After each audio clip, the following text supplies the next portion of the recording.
Follow your heart. Follow your beat. Honda Beat. Let your beat out. Motorcycle News is brought to you by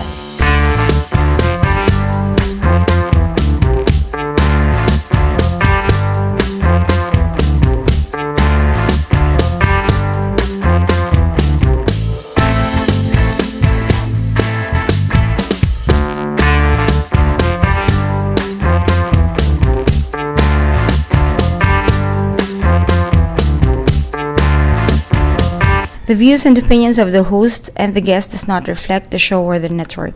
For your comments and suggestions, you may just email it to motorcyclenewsmagazine@gmail.com.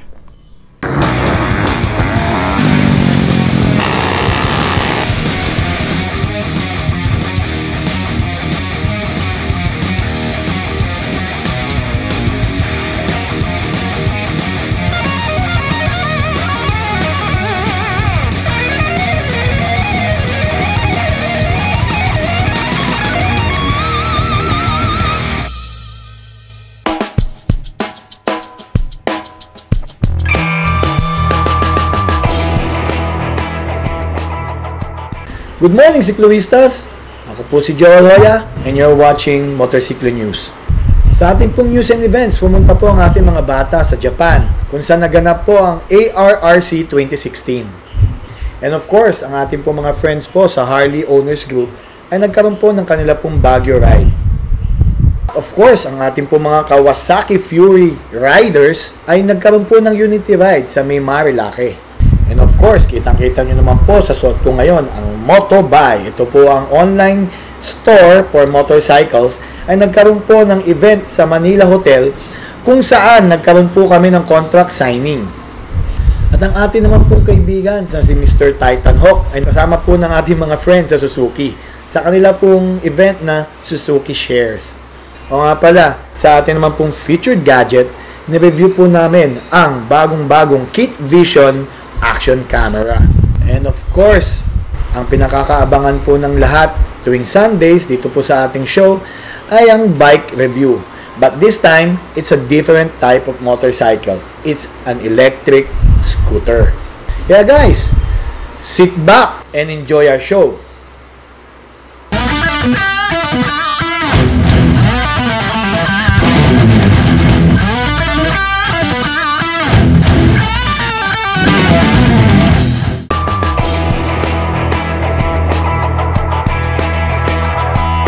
Now, para po sa ating news and events, puntahan naman po natin ang story behind doon po sa pagkapanalo po ng ating po mga bata sa Suzuka, Japan sa Asian Road Racing Championship.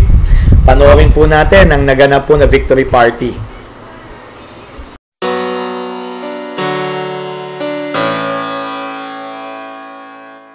This year, only after 3 legs out of the 5 legs, we have already achieved these following. Round 1, April King Mascardo already finished at 2nd place. For round 2, EJ Sobretodo finished at 3rd place. Round 3, Sobretodo podium finish 1st place. Mario Borbon 2nd place, and April King Mascardo in pole position, the first for a Filipino rider. Congratulations everyone. Cheers to victory. Go Team Suzuki Pilipinas.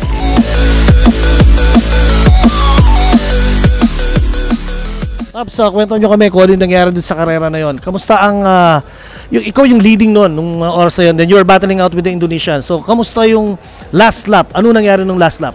Last lap po, sobrang nahirapan po ako kasi lahat ng Indonesian, yung tatlong Indonesian pinagtutulungan po ako. Kaya kaming tatlo, nagpopondo lang kami sa harapan. Ayun. So ikaw naman EJ, no? So nakita mo medyo binabox out nila si April, yung last corner, talagang nakikita natin na matindi yung labanan. Anong unang pumasok sa isip mo nung nakita mo yung last corner na yun? Sa tingin mo may mangyayari or focus lang talaga, nakadikit ka lang sa kanila? Bali po, nag-focus lang po ako dun kasi po alam ko na po may mangyayari. Tapos bali po nagkatanguan po kami ni Kuya Pao na siya po dun sa may inner, ako po bali sa outer kung sakali nga pong may sisemplang. Ako na lang po yung parang magbabox out po. Alright. So Mario, no? So nung mga yung mga closing rounds, kamusta naman yung naging focus mo nun? Sa akin po, kasi nakikita ko po kasi sila April at sa AJ, binakbakan ng mga Indonesian. Kaya napalapit na ako kaso lang na-miss gear ako kaya bigla akong napalayo. Kaya lang pinopokus ko lang na makahabol po rin sa kanila. Sir, how do you feel? We have a victory for first and second pole position award and the first victory for the Team Pilipinas. Yes, I'm very excited. Filipinas want to finish. This is a history. Our Suzuki Young Filipinas very hardworking and get a good position. Yeah. Once again, thank you very much, sir. Congratulations. Thank you very much. All right, balik sa inyo mga siklistas. Yee! Ang galing. Itong mga batang to, hindi lang pogi, pang esports pa. Kaya po keep supporting po ang ating po mga local racers, especially po sa mga local races. Be there po. Give them the support para po magkaroon pa po tayo ng marami pong mga champions pagdating po sa ibang bansa na mga road race challenges. Ngayon naman po ang ating pong contributor, ating kaibigan na si Mr. Oliver Navarro, ay sumama naman sa Harley-Davidson Owners Group Baguio Ride. Panoorin po natin.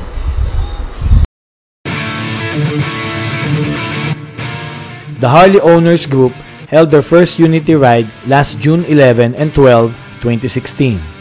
Since the Hog Motorcycle Club is the youngest motorcycle club on cruiser bikes, the group invited several motorcycle groups to join the Unity Ride to introduce the Harley-Davidson Owners Group Motorcycle Club. At around 3 a.m., the registration started. A few hours later, the place was filled with motorcycles. Cruisers, adventure bikes, standard bikes, and Harley-Davidson motorcycles lined up in the parking lot, chilling and chatting. At 6 a.m., the Unity Ride began. From the Harley-Davidson showroom, they rolled to NLEX, rumbling down to Petron Lakeshore, where the first official gas stop was located.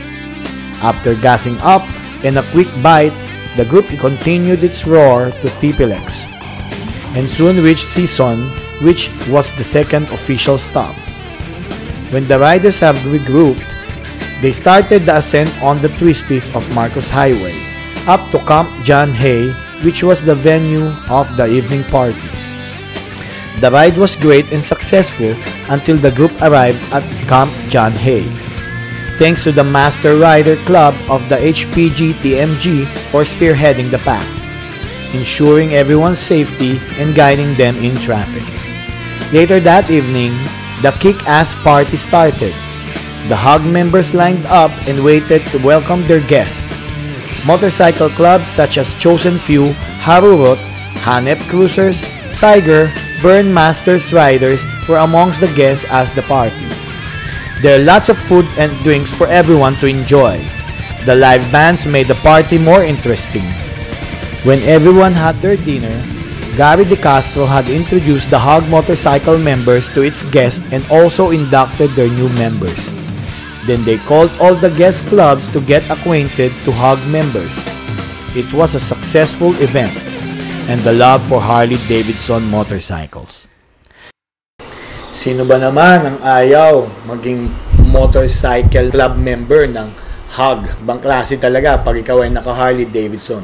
Wow, yan ang tinatawag na bikers.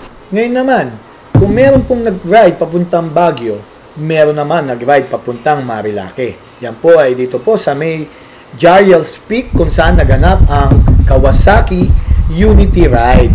Ito po mga Kawasaki Fury. Panoorin po natin ang ating pong kaibigan na si Mr. Miko. Ito na po siya, panoorin natin. The Kawasaki Fury Unity Ride.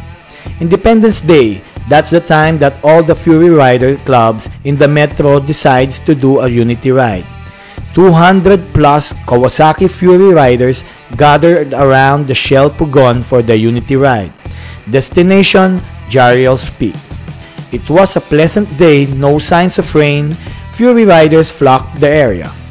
Some were familiar faces, for I was one of the pioneers of the Fury Riders Club. Around 7 a.m., we took off, going to Marilake. I miss riding with my old buddies. After quick brunch, the group went straight to Jariel's Peak. Unfortunately, I wasn't able to join them after some palok due to some important matters. I just wonder how would Jariel accommodate those huge numbers of bikers. It must be a hell of a day for the kitchen staff in Jariel's Peak. It was a quickie ride, but it's the first time I rode with 200 plus bikers with me. It was fun, lots of memories went back as I cherish each and every one with my clubmates. I won't forget where I started, and that's with the Fury Riders Club. See you all on the road, guys. O, diba? Iba talaga ang samahan ng mga motorcycle club members. Amin pong kaibigan na si Miko Villano ay isa pong member nito. At ngayon po, sa lahat po ng gusto pa na ma-cover namin ang inyong pong mga event, later papakita po namin kung paano nyo kami makakontakt.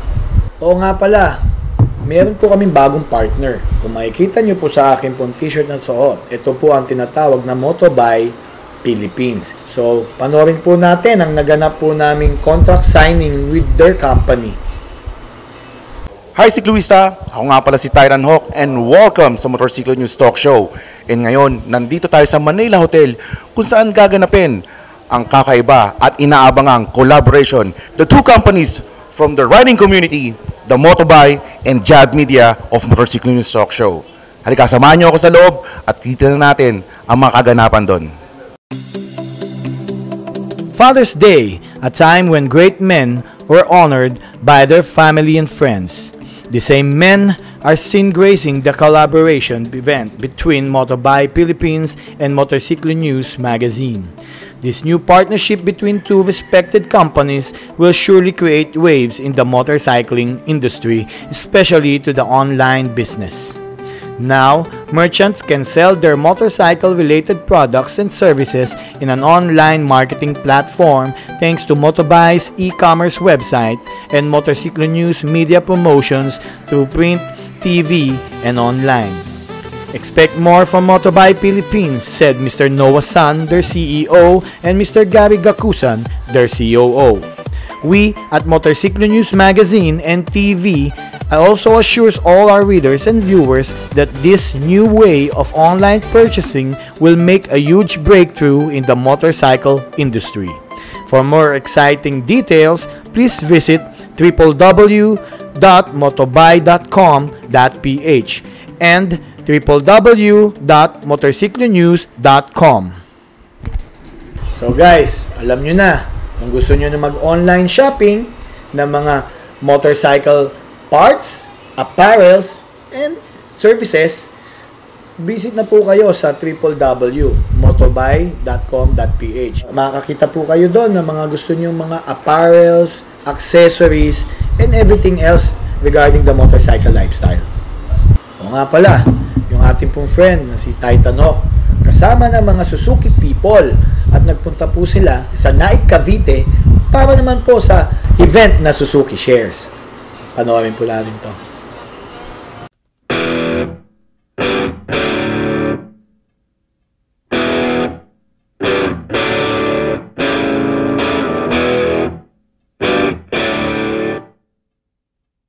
Puso po ka nagpapasalamat at ang aking grupo, lalo-lalo na po sa Suzuki Philippines, makamigyan po ng Suzuki at sa lahat po ng ating spiders po na nagsolicit ng aming pang-charity ride.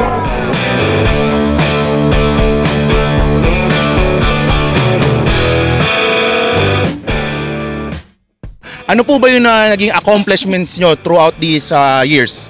Throughout these years po, ang naging accomplish na po namin is nagkaroon po kami ng first charity ride po. Last Christmas po, nagbigay po kami ng hit. Bali si Neil na po magsasabi for complete details. Bali ang ano po namin, ang naging style po nung sa charity program namin last December po, hindi po kami humanap ng isang venue po. Ang ginawa po namin, bali, nag-ikot po kami around Metro Manila, and then kung sino po yung mga nakita po namin na mga nasa lansangan po, yung mga natutulog sa kalye, mga batang kalye, ganun po ang ginawa namin, inabutan po namin sila ng mga pagkain po, kung ano po yung mga pwede po namin maibigay po sa kanila po. Okay, there you have it, Sikluista. Ako nga pala si Titan Hawk at kasama ko ang CSRJ, ang ating Future Club of the Week. Maraming salamat po sa mga kaibigan natin sa Suzuki para po sa event na to na nagbiginawa nyo po sa ating po mga kapatid sa Cavite. Ngayon naman po, mag-commercial naman po tayo. Ito po, panoorin natin ang ating mga sponsors.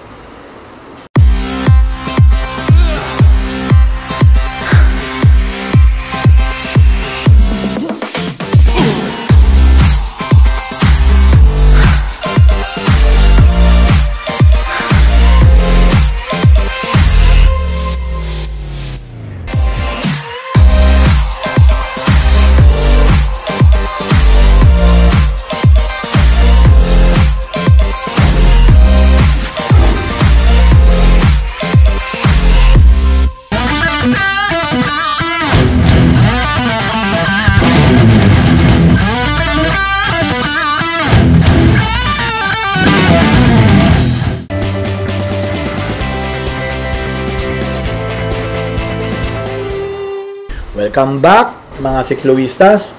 Ngayon naman, pag-uusapan natin ang ating featured gadget. Ang featured gadget po natin ngayon ay isang action cam mula sa Kit Vision. Panoorin po natin to.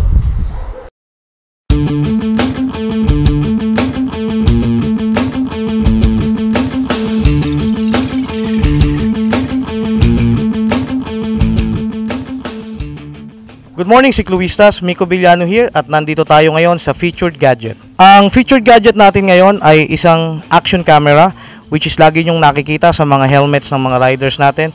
Ito po ang Kit Vision. From UK ito. At ang Kit Vision ay merong 4K video recording at 12 megapixel para sa kanyang still photos.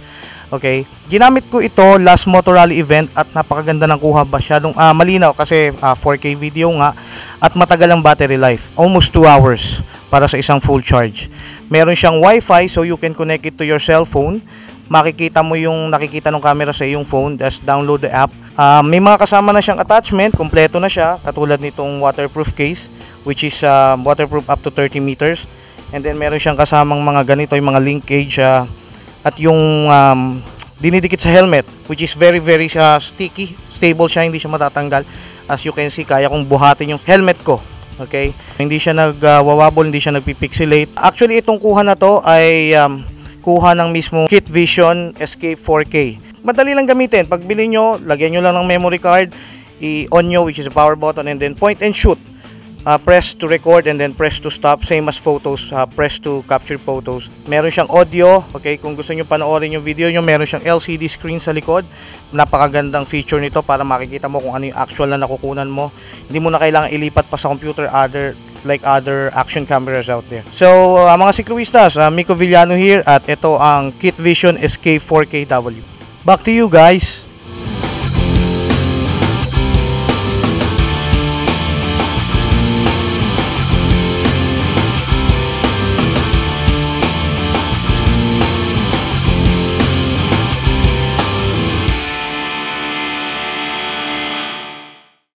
Galing, di ba? So, kabit-kabit na po sa helmet at sa mga dashboard po ng mga sasakyan. Maganda po magkaroon ngayon ng mga action cams. Especially pag mura na, maganda pa ang quality. Oh, wag naman po kayo sanang umalis dyan. Wag po maglilipan ng channel, babalik naman kami. Kailangan lang po natin magpakita ang ganda ng mga produkto ng ating mga sponsors.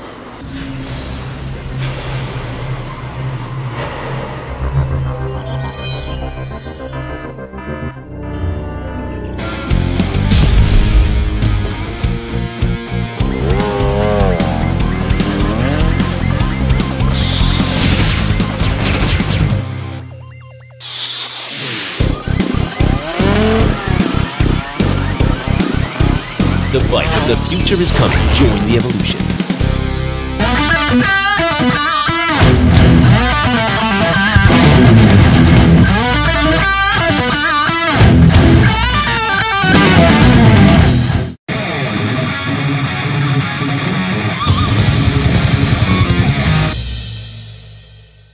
Okay guys, welcome back.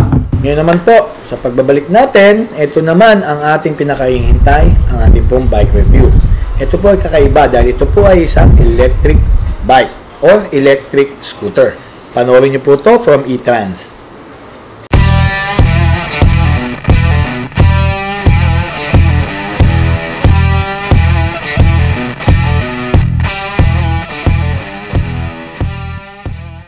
Mga siklistas, ako si Mel Aquino. Ako si Miko Villano. At ito ang Bike Review. Ayan, Paps, alam mo, sa mahal ng gasolina ngayon, talagang commuters natin naghahanap na ng ibang alternative na sasakyan. Oo nga, sakto-sakto. Meron tayo ngayon 3 e-bikes, electronic bikes from E-Trans. Ayan, so E-Trans electronic scooter. Oo, may mga 3 unit. Ano bang pangalan nitong isang to, Papi? Well, ito ay tinatawag nating Nini. Okay, ito yata yung M3. Pwede pang Manila Matnog Manila, no? M3, no? And then of course, we have this parang cruiser type na e-bike.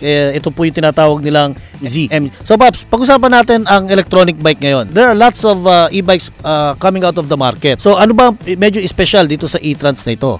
Actually, nagamit ko itong 3. Yung power, medyo nagulat ako first time ko sumakay ng e-bike. Yung power niya hindi malalayo sa gasoline engine bikes eh. Oo, tapos lalo-lalo na yung looks. Ikaw, ano ba gusto mo dito sa 3? Well, ako na-enjoy ko talaga itong tinatawag nilang M3, no? Then of course, sa handling naman, yung comfortability, I'll go for the MZ.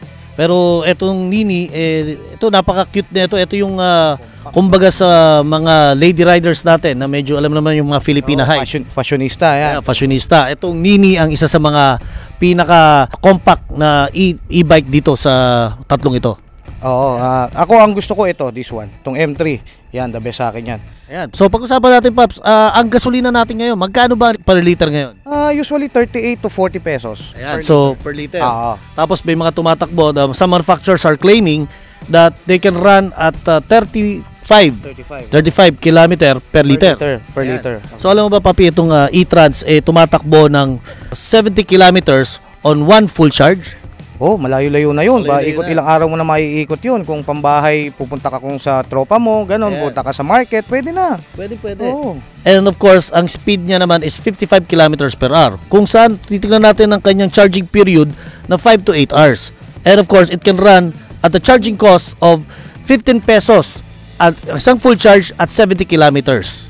Ayan. Pwede. So yung isang full charge niya na tatakbo ka 70 kilometers, 15 lang. Oo. So nakatipid ka ng roughly around 65 pesos, di ba? Oo, diba? So mapapansin natin na we have the sizes of the tires. We have itong Nini is a 10-inch. Most of the scooters are running at 800 to 1,200 watts. And the battery is a lead acid 60 by 72 volts at 20 AH. Ayan. Then tire size is 3.5 to 10 tubeless, mga siklistas. And then the load weight? The load weight is 160 to 180 kilograms. Yeah, so tamang-tama sa mga lady riders natin. And of course, the charger, it has an input voltage of 180, 240 ACV. Then of course, the output voltage is 60 volts. Output current is 1.8, 0.2A. Yeah. Okay, some of the models front and rear disc brake. So maganda, better stopping power to. Yan, syempre kung sa safety lang ang pag-uusapan. So lumalabas mga siklistas, marami ng mga lumalabas na e-bikes, but of course, E-Trans is one of the leading electronic scooters na makikita nyo ngayon dito sa market natin. And of course, marami silang klase ng modelo, no? So makikita naman natin ang E-Trans sa yung Farmers Avenue, corner F, Antonio Street, Bambang, Pasig City. Yung number 2 is yung 95E, EDSA, Guadalupe, Nuevo, Makati City. Yes, of course, number 3 naman sa 618, JP Rizal Street, Olympia, Makati City. Okay, kung gusto nyo makita yung mga bikes nila, pictures nito, pwede kayong pumunta sa sa Facebook nila, yung E-Trans Electronic Scooter. And of course, E-Trans, isa rin sa mga dealers natin is Rupali Classics. Just visit them at the Gold Loop, Ortigas Center. Ito po ay tapat lang ng Astoria Plaza. Astoria Plaza, okay. Ladies and gentlemen, these are the E-Trans motorcycle scooter. So muli mga siklistas, ako si Mel Aquino. Ako si Miko Villano. At ito ang Bike Review.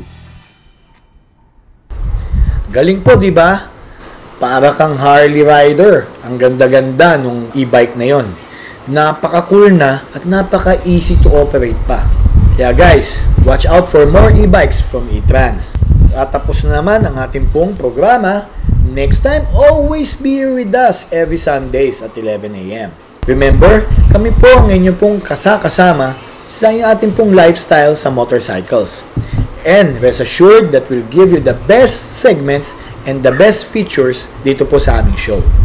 And of course, for your comments and suggestions, just email us at motorcyclonewsmagazine@gmail.com. And syempre, yung aming pong fan page, madali lang pong mahanap, Motorcycle News Mag sa Facebook. And kung gusto nyo po mapanood lahat po ng aming po mga past episodes, reviews, and more, when it comes to the motorcycle industry, just visit our webpage. Ito po ay ang www.motorcyclenews.com. At sa muli po, ito po si Joel Hoya. And of course, till next Sunday po, andito pa rin po kami.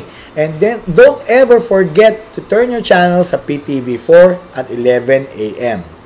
Till we meet again, guys. Ciao!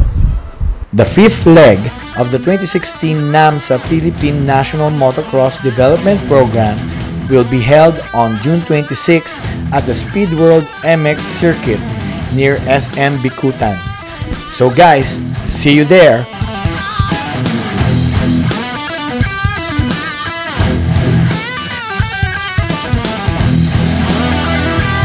For news and events, pumunta po ang ating po mga bata sa Japan para po sa Asian Road Race Challenge.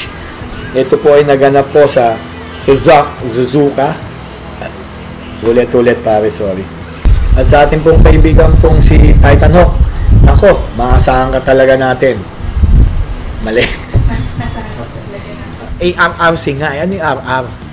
Nagpunta po ang ating pong mga racers sa 2016 Asian Road Racing Championship. Tama ba? Asian Road Racing Championship ba? Suzuki 2016 Suzuki Asian Challenge. Asian Road Racing. Hoy, baka gusto mo yung tapat siya kay electric pa na. Walang yaka.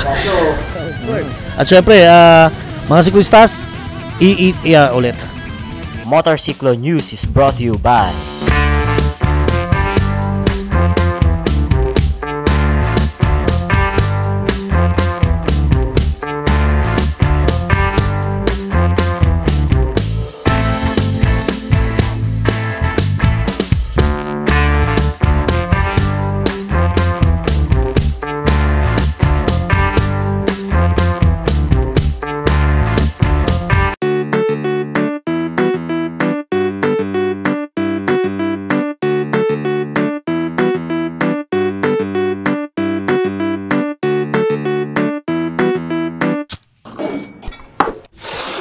Hey, let's go shopping! Again? Yes! Why? I need a new dress. We just bought one.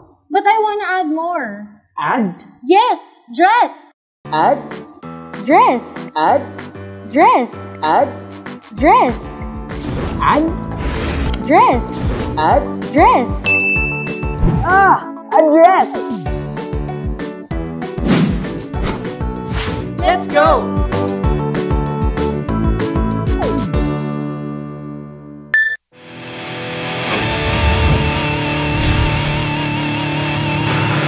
They're here.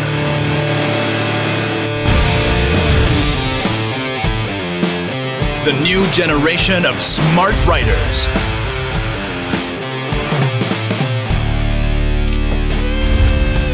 And they ride with Honda's advanced smart technology.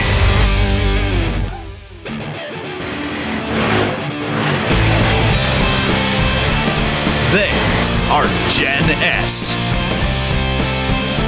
Ride with us. The new generation of smart riders. Ride smart with Honda.